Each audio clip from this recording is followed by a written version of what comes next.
नमस्कार. स्वरवंदना theory and व्होकलमध्ये मी पूर्वा तुमचं पुन्हा एकदा मनापासून स्वागत करते.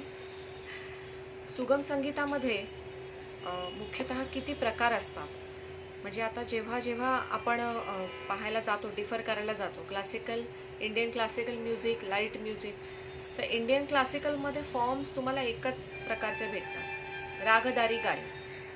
पण सुगम संगीताचं तसं नाही आहे. आपण सुगम संगीत शिकतो म्हणजे त्याच्यामध्ये कोणकोणते टाईप्स शिकायला हवेत आणि ते आपल्याला माहिती असायला हवेत, त्यावरती आजचा व्हिडिओ मी करणार आहे.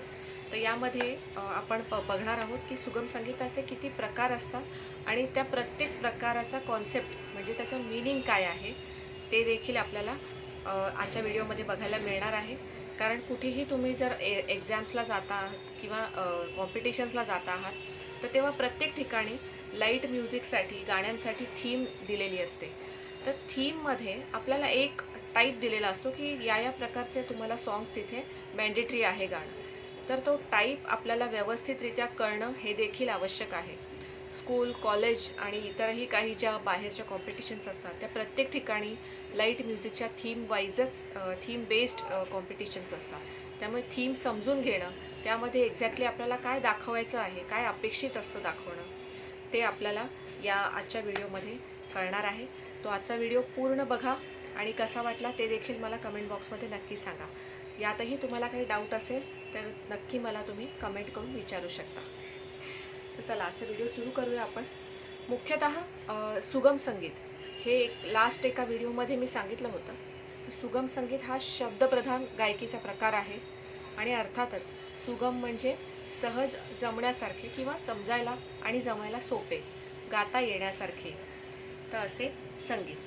तर यामध्ये सुगम्य जे आपल्याला लक्षात राहायला इझी आहे, समजायला इझी आहे, कंपॅरेटिव्हली रागदारी, तर त्या प्रकारचं सगळं संगीत यामध्ये ॲड होतं. सगळ्यात महत्त्वाचा पार्ट सुगम संगीतमध्ये म्हणजे भावगीत.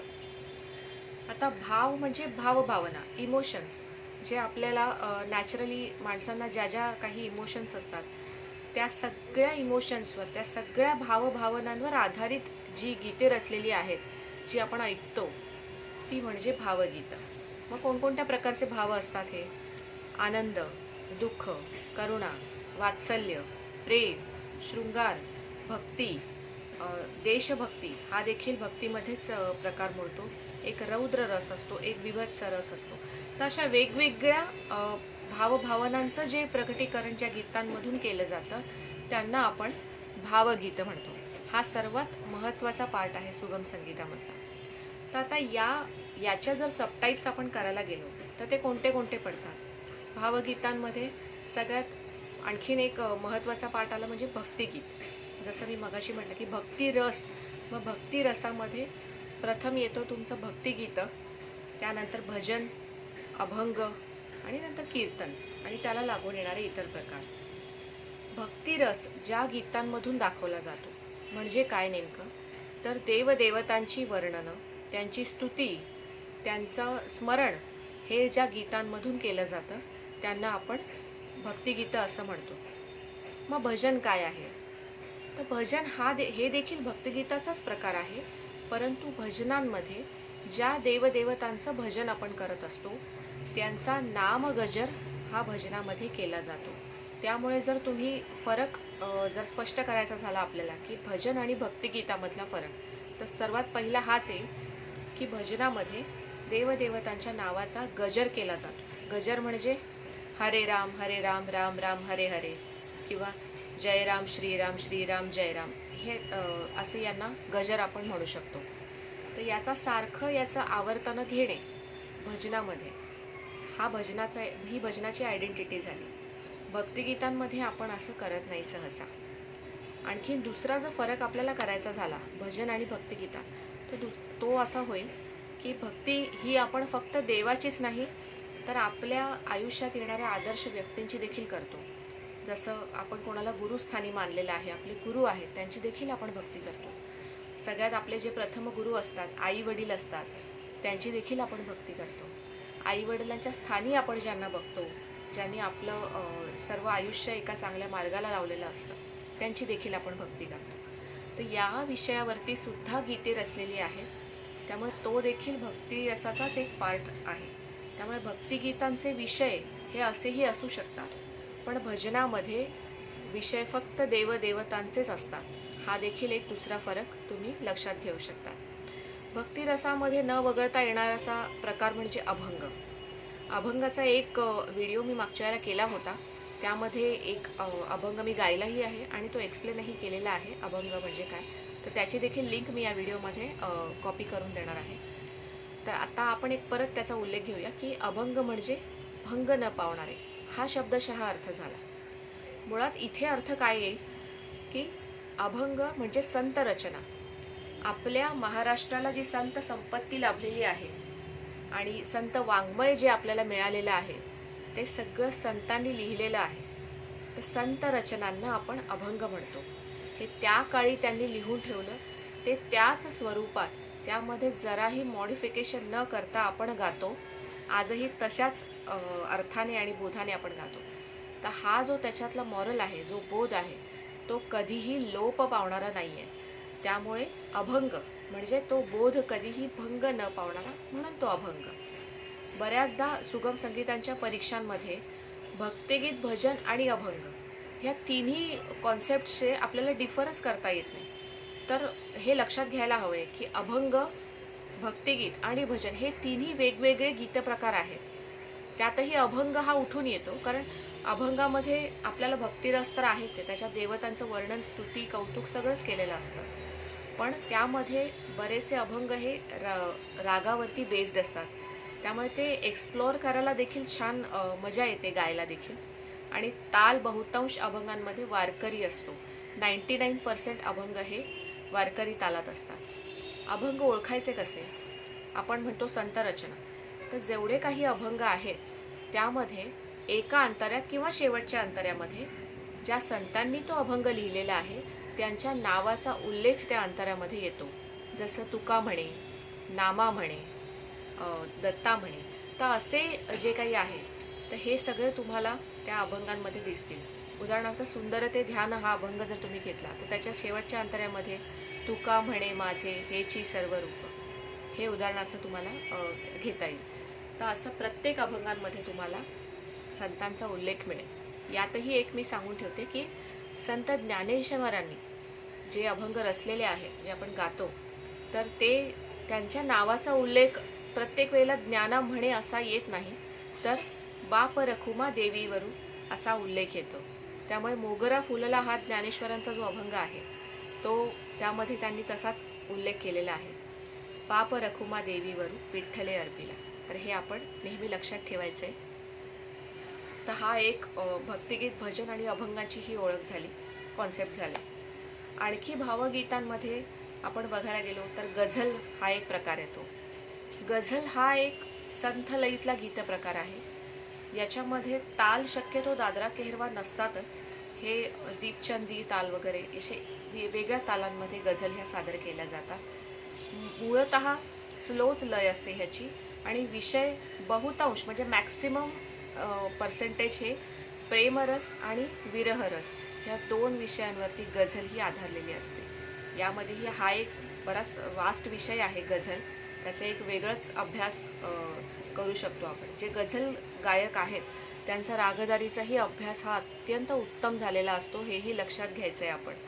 कारण गझलमध्ये तुम्हाला खूप एक्सप्लोअर करायला जागा असते. बऱ्याचदा एकच ओळ किंवा एकच शब्द हा समजा रागाधारित गझल असेल तर तो अत्यंत छान पद्धतीने, म्हणजे तिथे अजिबात क्लासिकलचा टच हा जाणवू न देता ती फुलवली जाते. तो शब्द आणि ती वाक्यरचना फुलवली जाते. अत्यंत मतितार्थ हा उच्च लेवलचा, समजायला तशी अवघड असते आणि बऱ्याचदा भाषा हिंदी, उर्दू असते.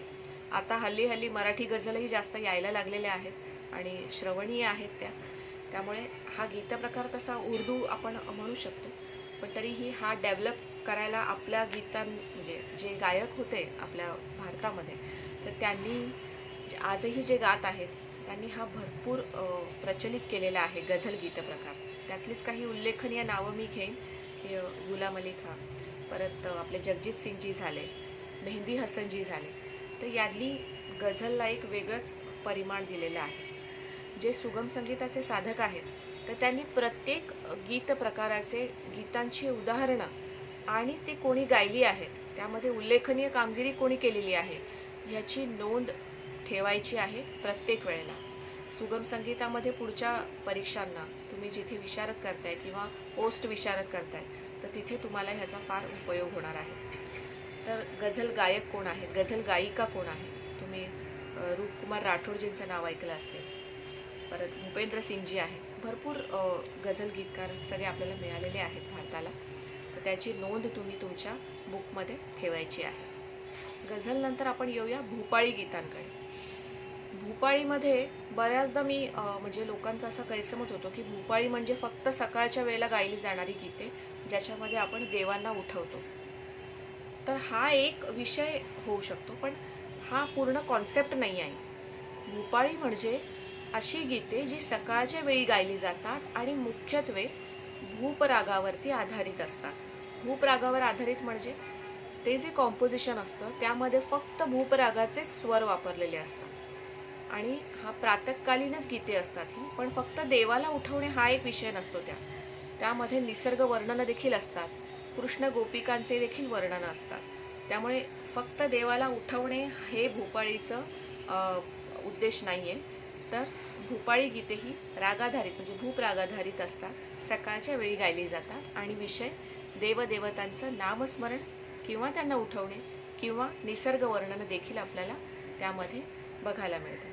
त्यामुळे हा संपूर्ण कॉन्सेप्ट सांगायला हवा जेव्हा तुम्हाला प्रश्न विचारला जाईल की भूपाळी म्हणजे काय. आणि अर्थातच हे जे विषय मी तुम्हाला जे सांगते आहे तर ह्याचे कॉन्सेप्ट जर आपण समजून घेतले तर ही गाणी आपल्याला एक्सप्रेस करायलाही तितकीच छान जमतात. जर विषयच व्यवस्थित कळला नसेल तर आपण तो चेहऱ्याने देखील मांडू शकत नाही, आवाजातनं देखील चांगला मांडू शकत नाही. त्यामुळे विषय हा व्यवस्थित समजून घ्यायला हवाच. भूपाळीचा विरुद्ध गीत प्रकार म्हणजे अंगाई. अंगाई सगळ्यांना माहिती आहे.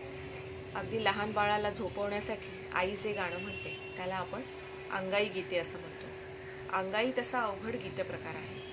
बऱ्याचदा आता दादरा केहरवा हे जे ताल आहे त्यामध्ये अंगाई असते, रूपक ताल असतो अंगाईमध्ये देखील. तर ह्याचे जे उठाव असतात ते थोडेसे हार्ड जातात.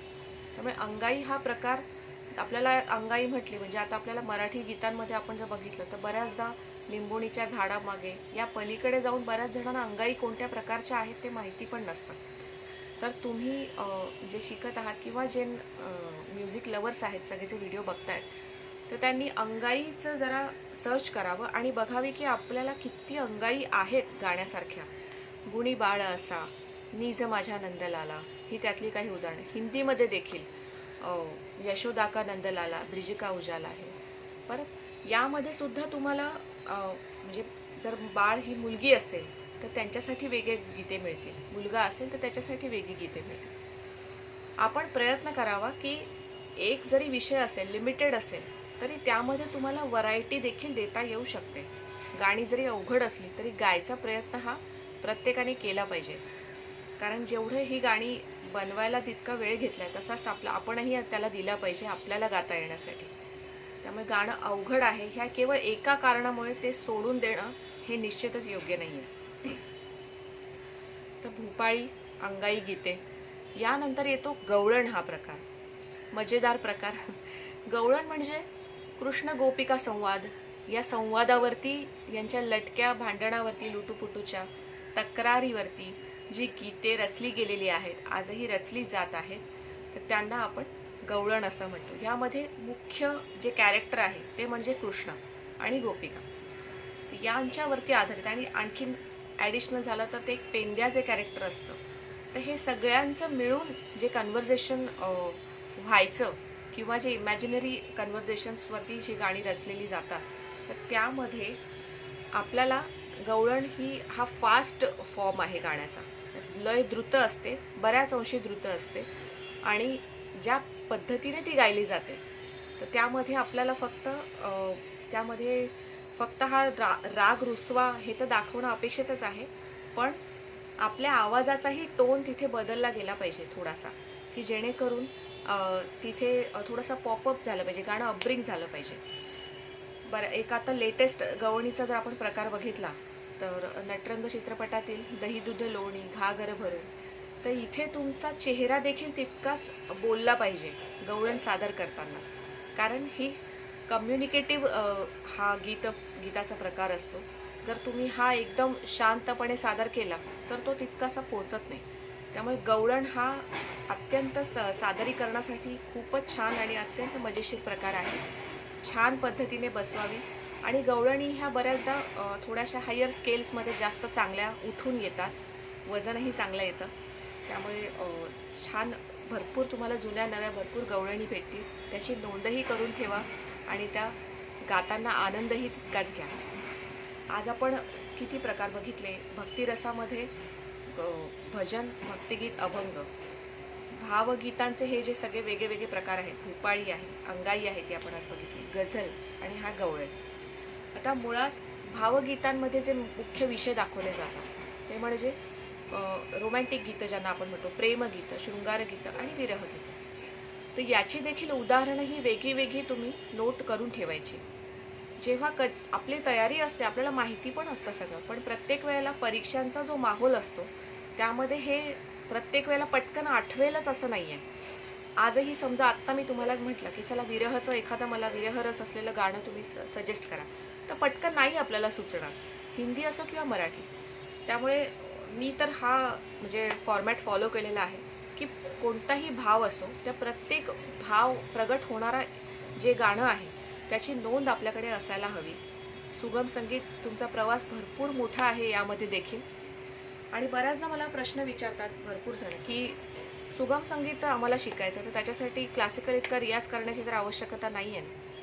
तर मी हे करेक्शन सगळ्यांचं करणार आहे की रियाजाची आवश्यकता ही गळ्याची असते, तुम्ही काय शिकताय त्याची नाही.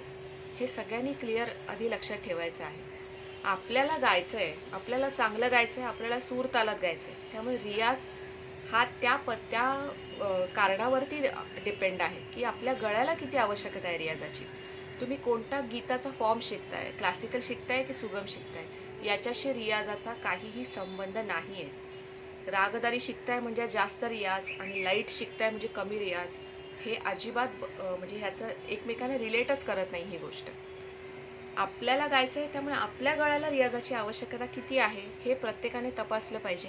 आणि मी म्हणते की आपल्याला किती रियाज करायचं हे टेस्ट करण्यापेक्षा आपण रियाज करावा, त्याचं ते नंतर रिझल्ट येणारच आहेत. मग तुम्ही कोणताही गीताचा फॉर्म शिका, तुम्हाला चांगलेच रिझल्ट येणार आहे, त्यात काही वाईट नाहीच आहे. त्यामुळे किती करावं लागेल हा हिशोब आपण गायन कला म्हणा किंवा इतर कुठल्याही कलांमध्ये हा हिशोब मांडणं बरोबर नाहीच आहे. आपण करत राहायचं, प्रयत्न असो, रियाज असो, आनंद घेत राहायचा. तुम्ही जो काही फॉर्म शिकताय त्यामध्ये तो येणारच आहे पुढे. आणि हे सुगम संगीताचे हे आज जे प्रकार बघितले त्यामध्ये जो एक आणखीन दुसरा महत्त्वाचा प्रकार आहे तो लोकसंगीत, त्यावरती देखील आपण एक व्हिडिओ करणार आहोत. तो आज एक पार्ट इथे ॲड केला तर हा व्हिडिओ अजून मोठा होईल. त्यामुळे आज इथेच थांबते. आजचा व्हिडिओ कसा तुम्हाला वाटला हे मला नक्की सांगा. आणि नवीन व्ह्यूअर्स आहेत त्यांना व्हिडिओ आवडला तर नक्की बेल आयकॉन दाबायला विसरू नका. आणि आवडला तर नक्की शेअर आणि सबस्क्राईब करायला देखील विसरू नका. नेक्स्ट व्हिडिओपर्यंत बाय.